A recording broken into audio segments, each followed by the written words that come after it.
हम लोग कल पढ़ चुके थे डोबे-राइनर का त्रिक नियम तक पढ़ चुके थे। आज हम लोग और न्यूलैंड का नियम पढ़ चुके ना जी। आज हम लोग पढ़ेंगे मेंडलीव का मूल आवर्त नियम। ठीक डालो, मेंडलीव का मूल आवर्त सारणी ठीक डालो। तो लिखो पहले हमारे साथ।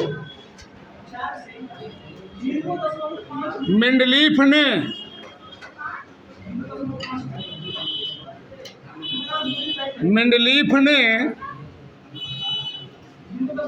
सन 1869 ईस्वी में मेंडलीव ने सन 1869 ईस्वी में तत्वों के भौतिक और रासायनिक गुणों के मध्य तत्वों के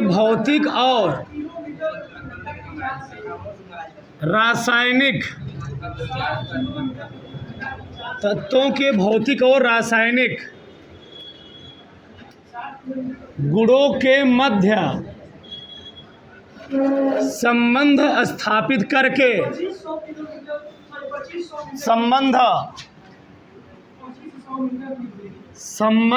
स्थापित करके एक नियम दिए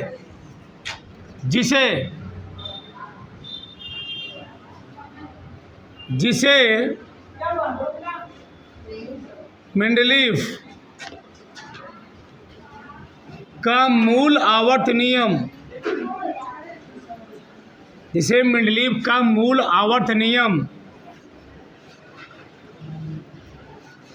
कहते हैं।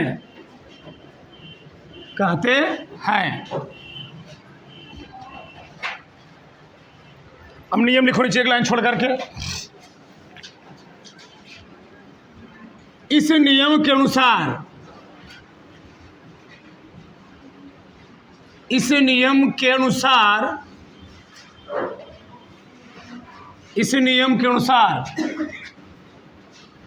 तत्वों के भौतिक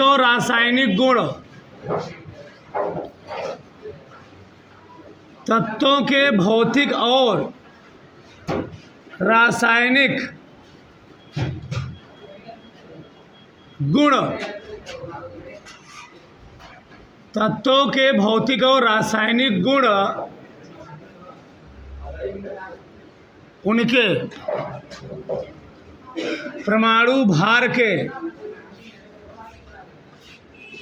उनके परमाणु भार के क्या होते हैं? आवर्ती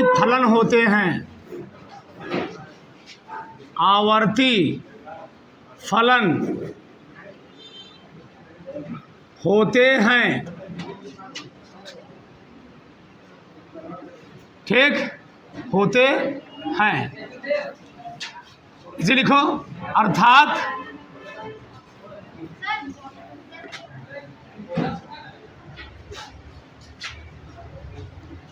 नौ का करवा लीजिए 15 ठो, 10 का 25-30 ठो। अर्थात यदि तत्वों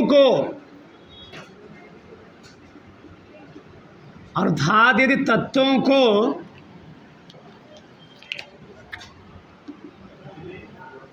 उनके परमाणु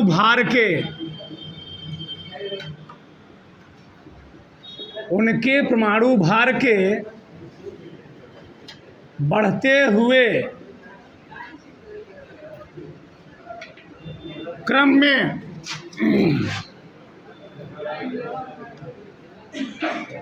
व्यवस्थित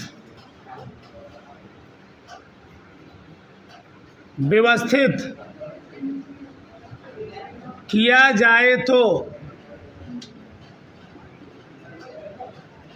एक निश्चित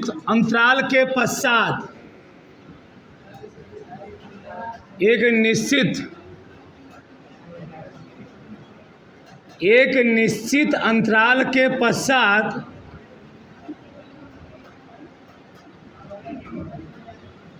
समान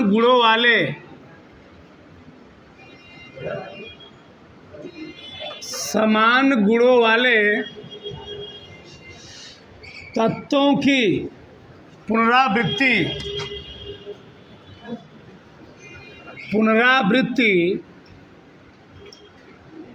होती है, पुनरावृत्ति होती है। ठीक, ये किसका नियम है? मेंडलीव की मूल आवर्त नियम। यदि हम तत्वों को उनके परमाणु भार के बढ़ते हुए क्रम में क्या करें? व्यवस्थित करें, तो एक निश्चित अंतराल के पश्चात क्या होगा जी? समान गुणों वाले तत्व क्या होगी? पुनरावृत्ति होती है। इसको हम लोग कहते क्या है? मेंडलीव का मूल आवर्त नियम। अब ध्यान समझो इधर, मतलब क्या था इनका नियम, क्या था मैटर, दो ध्यान से चलो। मेंडलीव ने अपना आवर्त नियम कब दिया था? 1869 में।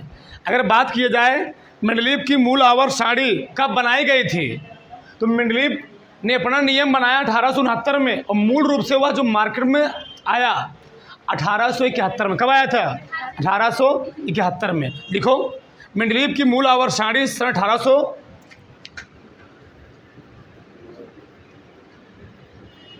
मेंडलीव की मूल आवर्त सारणी, मेंडलीव की मूल आवर्त सारणी सन 1871 ईस्वी में बनाई गई थी। सन 1871 ईस्वी में बनाई गई थी,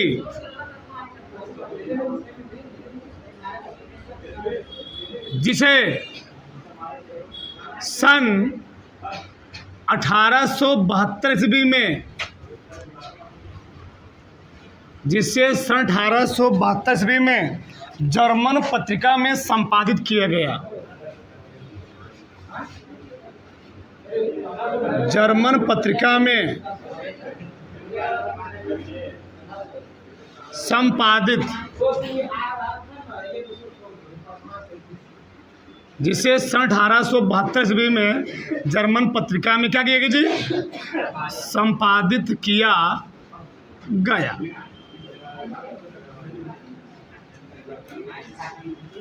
ध्यान समझो, ये सब प्रश्न पूछे आते हैं। तो मेंडलीव की मूल आवर्त सारणी कब बनाई गई थी? 1871 में।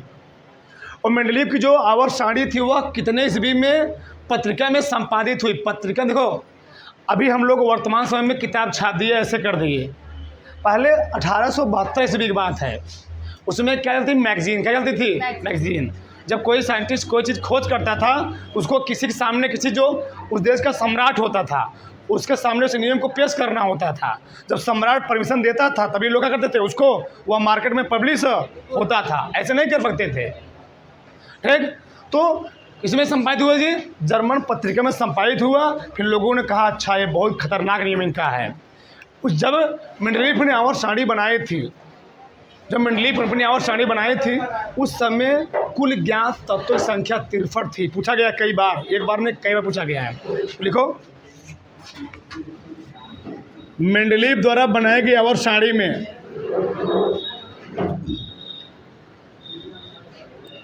मेंडलीव द्वारा बनाई गई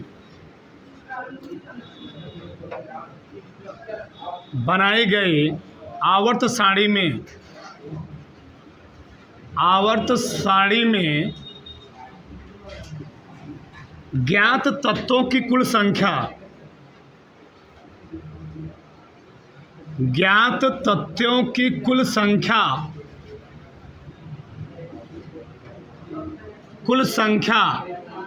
कितना थी? 63 थी। एक बार नहीं हजारों बार पूछा गया बोर्ड में, ध्यान रहे। 63 थी। तो मेंडलीव द्वारा बनाए गए आवर्त सारणी में ज्ञात तत्वों की कुल संख्या कितनी थी? अब ध्यान रहे, सबसे खतरनाक प्रश्न, सबसे पहले तत्वों को आवर्त सारणी में किसने रखने का प्रयास किया था? सबसे पहले तत्वों को आवर्त में रखने का प्रयास किसने किया था? मेंडलीव ने। किसने? आवर्त सारणी में। वर्जिलियस ने तत्वों को व्यवस्थित करने का प्रयास किया था, इन्होंने सारणी में रखने का प्रयास किया था। तो लिख लो उसको। सर्वप्रथम तत्वों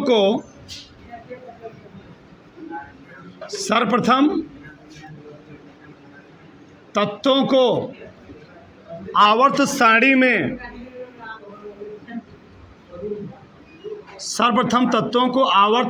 में आवर्त सारणी में रखने का प्रयास किसके द्वारा किया गया?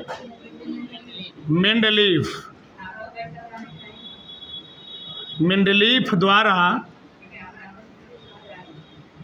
किया गया था। ठीक, ये 3 प्रश्न इंपॉर्टेंट बहुत ज़्यादा। अब आप थोड़ा समझो। जब मेंडलीफ ने अपनी आवर्त सारणी बनाई थी, उस समय 12 36 पंक्तियाँ और 8 वर्ग थे। कितने वर्ग थे? 8 वर्ग थे। ये ध्यान रखना चाहिए, पूछा गया कई बार। कितने वर्ग थे? 8 वर्ग थे। ठीक, पहले तो उतार लो, फिर आगे बात करते हैं।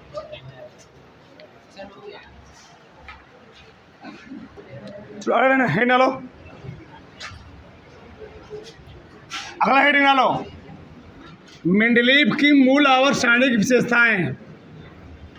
मेंडलीफ की मूल आवर्त सारणी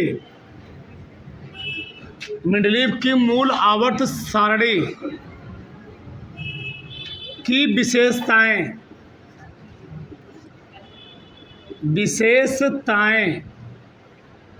ठीक, उसमें लिखो मेंडलीफ की मूल आवर्त सारणी विशेषताएं निम्नलिखित हैं।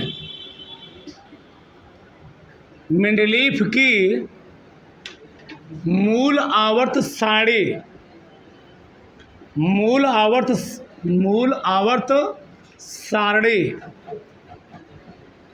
की विशेषताएं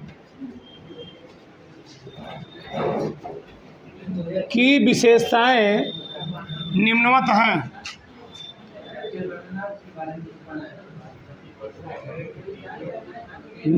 हैं। पहला पॉइंट लिखो, मेंडलीफ की मूल आवर्त सारणी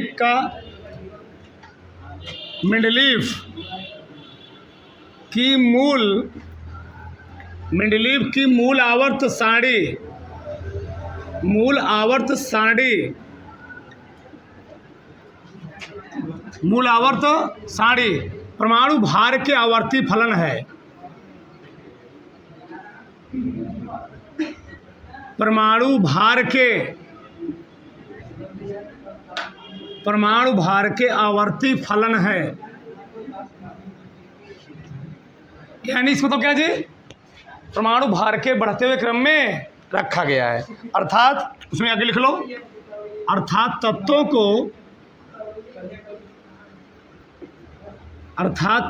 को परमाणु भार के बढ़ते क्रम में रखा गया है।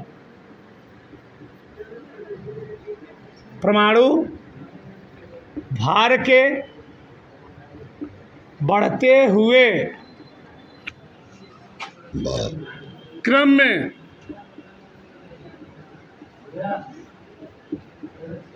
रखा गया है। दूसरा पॉइंट, इस सारणी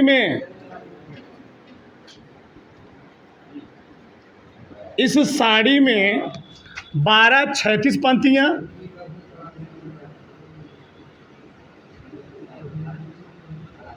12 36 पंक्तियाँ तथा 8 ऊर्ध्वाधर स्तंभ हैं। ऊर्ध्वाधर स्तंभ हैं। ठीक, सब लिखते रहो ना, कोई दिक्कत नहीं, सब सही है। इस सारणी में तत्व कुल संख्या, हाँ, इस सारणी में तत्वों की कुल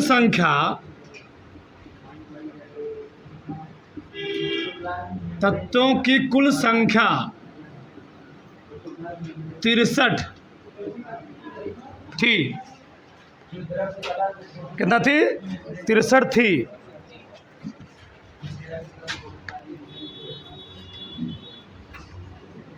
इस साड़ी में एक ही समूह में उपस्थित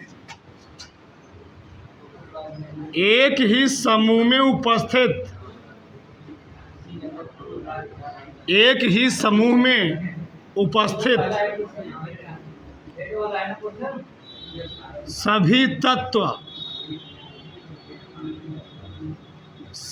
तत्व गुणों में अपने गुणों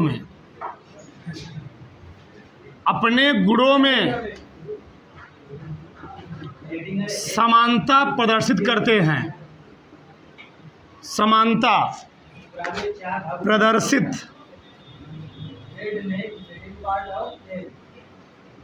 अपने गुणों में समानता प्रदर्शित करते हैं। ठीक।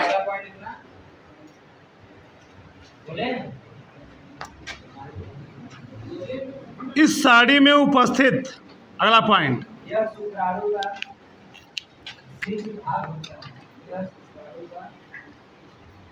इस साड़ी में उपस्थित कम परमाणु भार वाले तत्व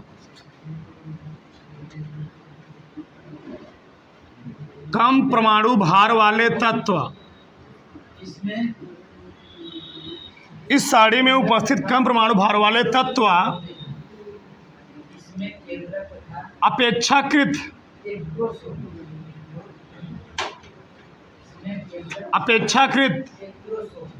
अधिक परमाणु भार वाले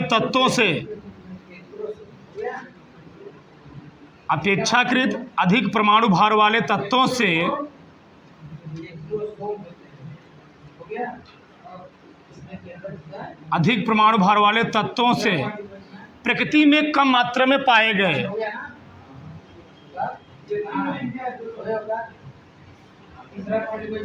प्रकृति में कम मात्रा में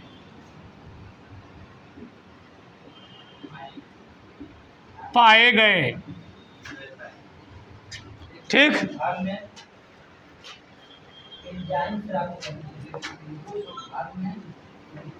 एक पॉइंट और लिख लो।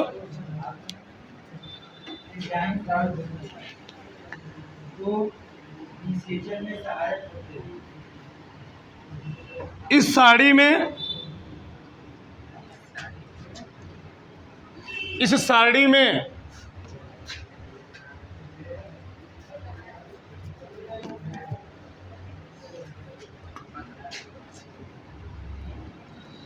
खाली स्थान होने के कारण, इस साड़ी में खाली स्थान होने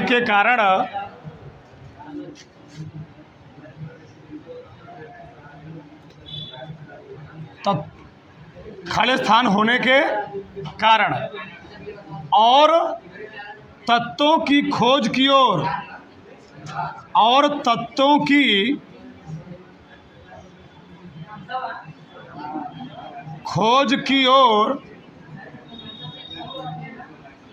ध्यान आकर्षित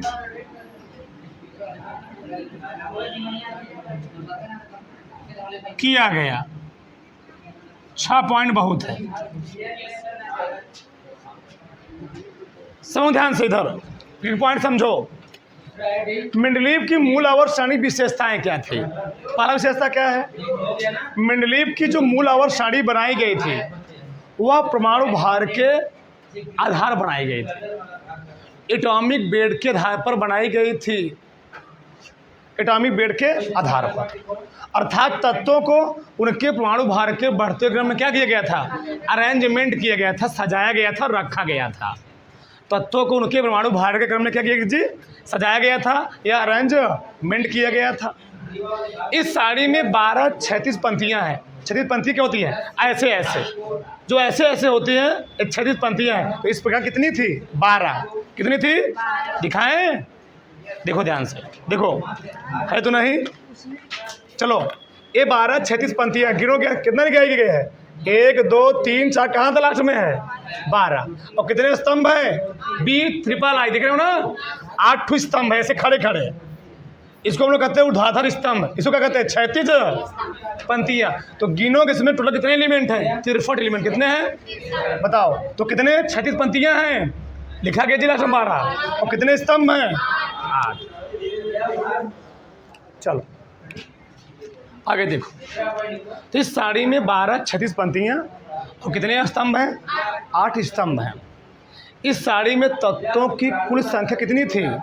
63। कितना थी? 63।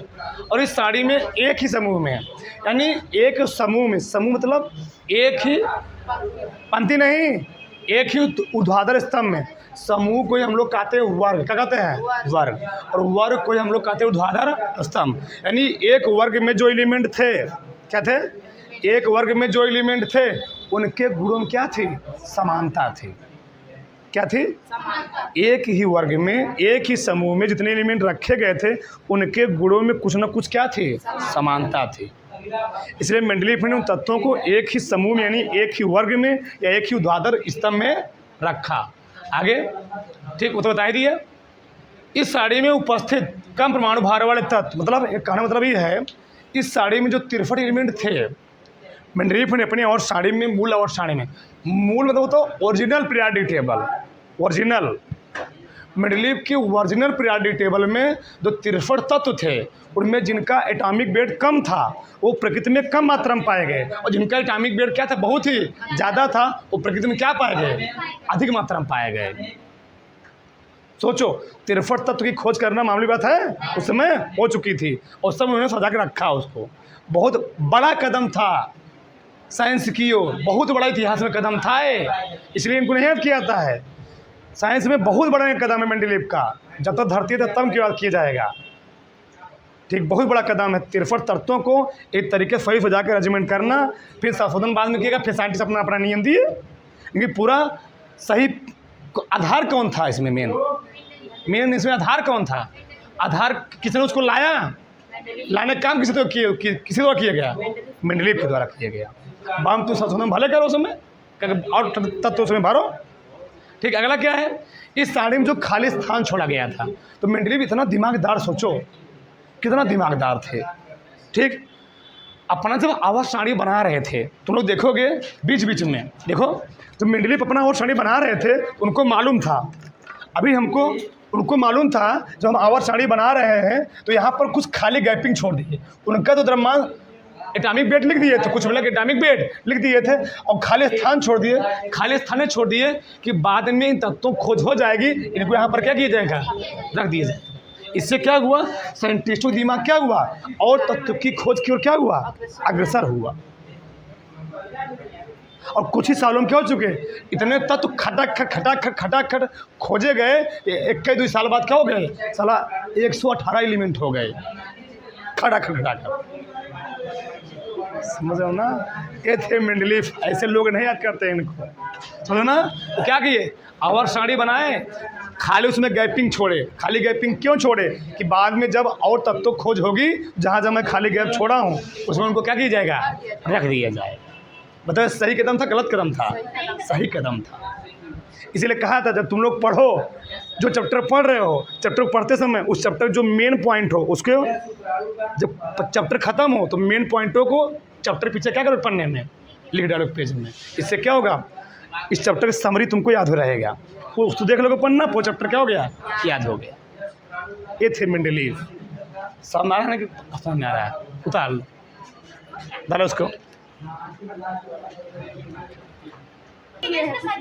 चलो आगे देखो, शांत रहो, देखो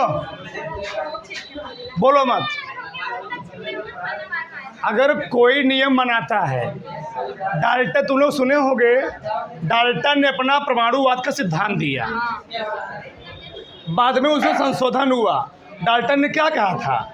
इस धरती के जो सभी कण होते हैं, परमाणु किसे कहते हैं? अति सूक्ष्म कणों से मिलकर बने हुए अविभाज्य कणों को हम लोग कहते क्या है? परमाणु। क्या सही था? डाल्टन के अनुसार सही था। लेकिन जब बाद में और खोज हुई कि हम परमाणु को परमाणु डाल्टन ने क्या बोला था, अविभाज्य है। बाद में जब खोज हुआ तो लोगों ने साबित किया कि परमाणु अविभाज्य नहीं, क्या है, विभाज्य कण है। तो साइंटिस्ट अपना नियम दिए, लास्ट में उसमें क्या कि संशोधन किया जाता है। इसे देखो, एक होता है नियम, एक होता है बहुत, अब तुमको बहुत बड़ी चीज बता रहा हूँ, देखो इधर एक होता है नियम। मैं चैप्टर की स्टार्टिंग में फिजिक्स बात किया हूँ, जाकर वीडियो देखा ना, चैप्टर की स्टार्टिंग में फिजिक्स में पहले चैप्टर में बात किया हूँ। एक होता है नियम, रूल, और एक होता है सिद्धांत, प्रिंसिपल। तो लोग पढ़े हो न्यूटन का नियम, तो न्यूटन ने 3 नियम दिए थे। न्यूटन का गुरुत्वाकर्षण नियम, जो नियम होता है वह कभी गलत नहीं होता है। अगर आदमी को सड़क पर दाएं हाथ से चलना है तो सबके लिए नियम है, ये सबके लिए अलग अलग है। सब धरती पर अपने भाई, इंडिया में, सऊदी में जाओगे तो अलग नियम वहाँ पर है, लोग बाएं से चलते हैं, और अपना इंडिया में ठीक बाएं से चलते ना, ठीक, हम लोग बाएं चलते हैं तो हर चीज़ वहाँ दाएं से चलते, उल्टा नियम है, ठीक। हाँ, गाड़ी वहाँ दाएं से चलती है, ठीक। यहाँ बोलो मत। तो यहाँ प्रॉब्लम क्या है, जो नियम होता है वह हमेशा कभी गलत। जैसे न्यूटन ने 3 नियम दिए और न्यूटन ने अपना गुरुत्वाकर्षण नियम दिया, तो क्या होता है, सबके लिए क्या है, उसमें कभी संशोधन नहीं किया जाएगा, वो क्या है, सही है। लेकिन जो सिद्धांत होता है, तुम लोग पढ़े होगे, आप बाऊ का सिद्धांत पढ़े होगे, क्या आप बाऊ सिद्धांत सही था, उसके बाद में संशोधन किया गया। डाल्टन सिद्धांत पढ़े होगे, डाल्टन सिद्धांत सही था, गलत था, उसके बाद में क्या किया गया, संशोधन किया गया। रदरफोर्ड का परमाणु मॉडल सिद्धांत, क्या रदरफोर्ड परमाणु मॉडल सिद्धांत सही था, ठीक। बोरबरी का सिद्धांत क्या सही था, तो बोरबरी सिद्धांत शांत था। देखो तुम लोग पढ़े होगे रदरफोर्ड का परमाणु मॉडल सिद्धांत, उसमें कमियां थी, कमियों की वजह से उसमें फिर से क्या आया, बोर का परमाणु मॉडल, नील्स बोर का परमाणु मॉडल सिद्धांत। तो सिद्धांत में कमियां हो सकती हैं, उसमें संशोधन किया जाता है, लेकिन नियम में त्रुटि नहीं होती है, ये ध्यान रखना। नियम सही होता है, सत्य होता है। तो हम लोग क्या पढ़ेंगे, दोष, क्या पढ़ेंगे, दोष। अब देखो, हमने कहा अगर कोई साइंटिस्ट अपना कुछ नियम कानून पढ़ने अनुसार दे रहा है, हो सकता है उस टाइम में, उनके समय में जो आसपास उनके इन्वायरमेंट में उस समय उतने तत्व मालूम थे, लेकिन उनको अच्छी तरीके से उनको लग रहा था सब सही मैं कर रहा हूँ। लेकिन जब बाद में भैया आधुनिकीकरण आता गया तो लोगों ने देखा कि इनके नियम में कुछ त्रुटियां हैं। क्या है, हुआ क्या, ये तत्वों को परमाणु भार का आधार मान रहे थे, इन तत्वों को परमाणु भार के बढ़ते हुए क्रम में रख रहे थे। तो जब बाद में और तत्वों खोज हुई, देखा गया कुछ ऐसे तत्व थे जिनका परमाणु भार ज़्यादा था, उनको क्या किया गया था, कम परमाणु भार वाले तत्वों से क्या किया गया था, बाद में रखा गया था। नहीं समझे, जैसे मान लो किसी का परमाणु भार 40 है और किसी का परमाणु भार कितना है, 39, तो 39 के बाद 40 आएगा ना। अगर आप परमाणु भार को बढ़ते क्रम में रख रहे हो, पहले कौन आएगा, पहले 39, फिर कौन आएगा। यानी कुछ ऐसे एलिमेंट थे जिनका परमाणु भार ज़्यादा था, उनको क्या किया गया था, कम वाले से पहले रख दिया गया था। तो एक गलती थी, नहीं गलती थी, एक गलतियाँ थी। और जब मेंडलीफ अपना हवा सारणी बना रहे थे तो उन्होंने हाइड्रोजन के लिए कोई स्थान फिक्स नहीं किया था कि हाइड्रोजन को कहाँ रखा जाए। हाइड्रोजन को उन्होंने 2 स्थान दिया था, पहले में भी और लास्ट में भी, ये फिक्स नहीं था, यानी हाइड्रोजन कोई स्थान फिक्स नहीं था। और ये दूसरा दोष हुआ।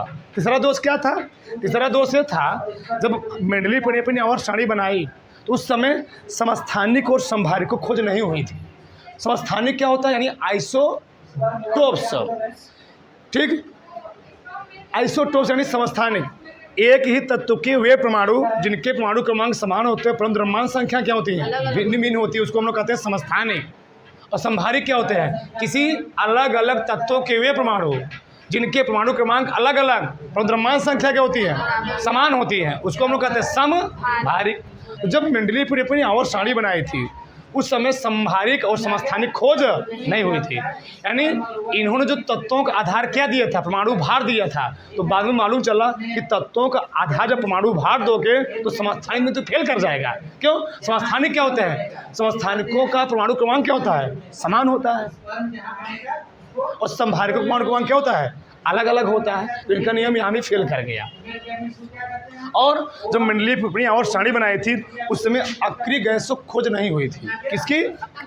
इनर्ट गैसों की, नोबेल गैसों की, जीरो ग्रुप की, 18वें वर्ग की, तब तो खोज नहीं हुई थी। इसलिए उन्होंने अपने नाम तो दिए थे, तो इन्होंने आवर्त सारणी खोज, अक्रिय गैस खोज हुई नहीं थी, उसके लिए स्थान नहीं बनाए थे। तो कुछ कमी थी, समझ लो ना। पहला कमी लिखो,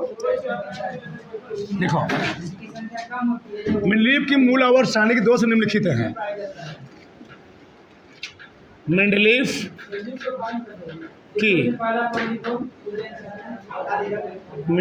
की मूल आवर्त सारणी के दोष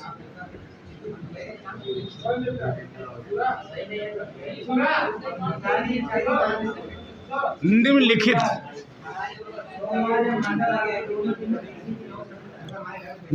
है। पहला पॉइंट लिखो, पहला पॉइंट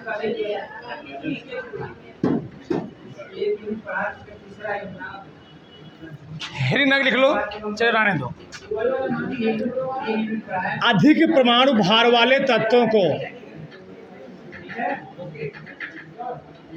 अधिक परमाणु भार वाले तत्वों को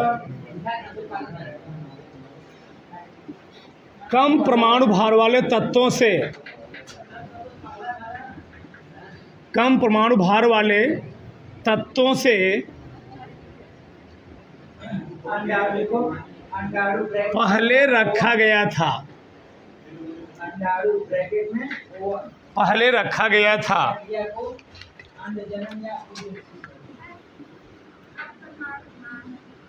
कम परमाणु भार वाले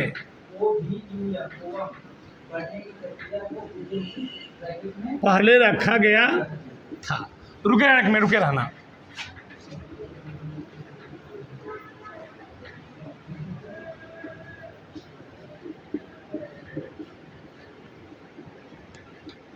उदाहरण लिखोगे तुमको समझ में आएगा, कंफ्यूज रहोगे हमेशा के लिए।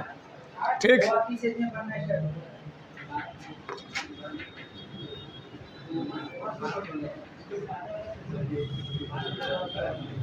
देखो ध्यान समझो प्रॉब्लम है। जैसे में एक उदाहरण तुम समझ जाओगे, जैसे टेलुरियम का जब मेंडलीफ अपनी आवर्त सारणी बनाई थी उसका परमाणु भार कितना माना था? 125। और आयोडीन कितना माना था? 127। यानी उन्होंने टेलुरियम को आयोडीन से पहले रखा, उनके अनुसार सही था, नहीं समझे? उनके अनुसार रखना सही था। इसका 125, इसको कितना? 127, सही है ना? लेकिन जब बाद में साइंटिस्टों ने खोज किया, देखा गया जो टेलुरियम है, देखो यहाँ पर लिखा गया टेलुरियम, TC यहाँ पर है, टेलुरियम ना, TC टी क्या लिखा गया? एक मिनट किधर है? यहाँ पर, ठीक है, यहाँ पर है ना टेलुरियम 52 और यहाँ पर आयोडीन। बताओ, तो देखा गया, साइंटिस्टों ने देखा कि इसका जो परमाणु भार है, इसका परमाणु भार क्या है? ज़्यादा, इसका परमाणु भार क्या है? कम है। तो किसको पैर रखना चाहिए? आयोडीन को पैर रखना चाहिए, इसको क्या रखना चाहिए? बाद में। तो कमियाँ थी, समझो ना। दूसरा लिखो, दूसरा पॉइंट लिखो,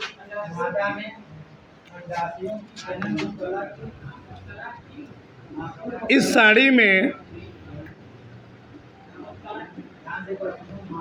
साड़ी में अनेक तत्वों के, तो फिर वहाँ बैठ गए, आ जाओ फटाक से। अनेक तत्वों के लिए उचित स्थान का, जब फटाक से वहाँ पर उचित स्थान का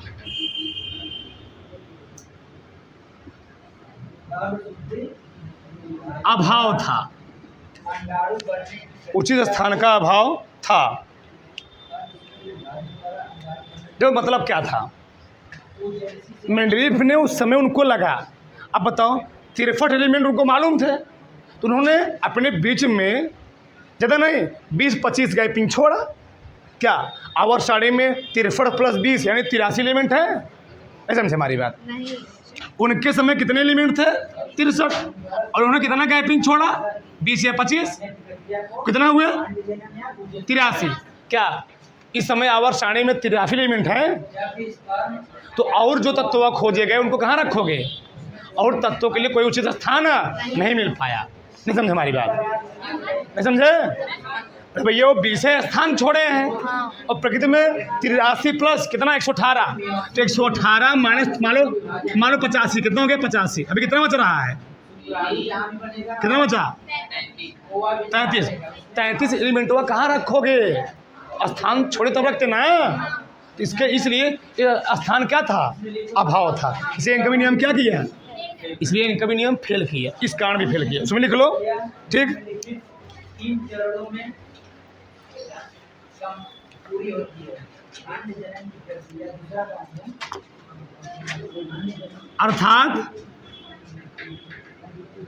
अर्थात नए तत्वों की खोज के बाद, अर्थात नए तत्वों की खोज के बाद, अर्थात नए तत्वों की खोज के बाद मेंडलीव की साड़ी में, मेंडलीव की साड़ी में, मेंडलीव की साड़ी में उचित स्थान नहीं मिल पाया।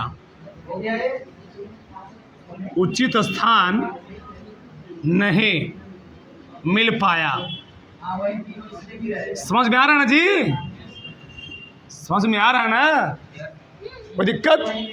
हाँ, तो लोग जानते होंगे, जाने दो, क्या जानो, जान दो गड़बड़ हो जाए। अगर लिखो तीसरा, हाइड्रोजन का स्थान फिक्स निश्चित ना होना। हाइड्रोजन, हाइड्रोजन का स्थान सारणी में, सारणी में निश्चित ना होना, निश्चित ना होना यानी हाइड्रोजन को किस समूह में, किस वर्ग में रखा जाए, यह निश्चित मेंडलीव साहब निश्चित नहीं किए थे। कहाँ इनको रखा जाए सही रूप में, ठीक। अगर लिख लो, बहुत सर्कल लिखवा रहे हैं। समस्थानिकों और संभारिकों,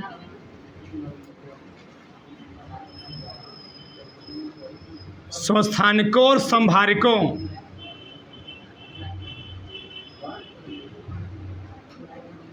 समस्थानिकों और संभारिकों का स्थान भी साड़ी में, साड़ी में निश्चित नहीं किया गया। निश्चित नहीं किया गया।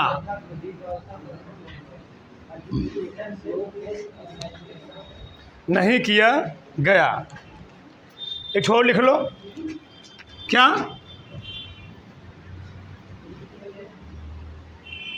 अक्रिय गैसों,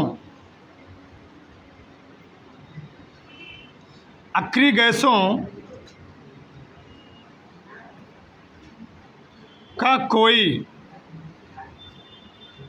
अक्रिय गैसों का कोई निश्चित स्थान न होना।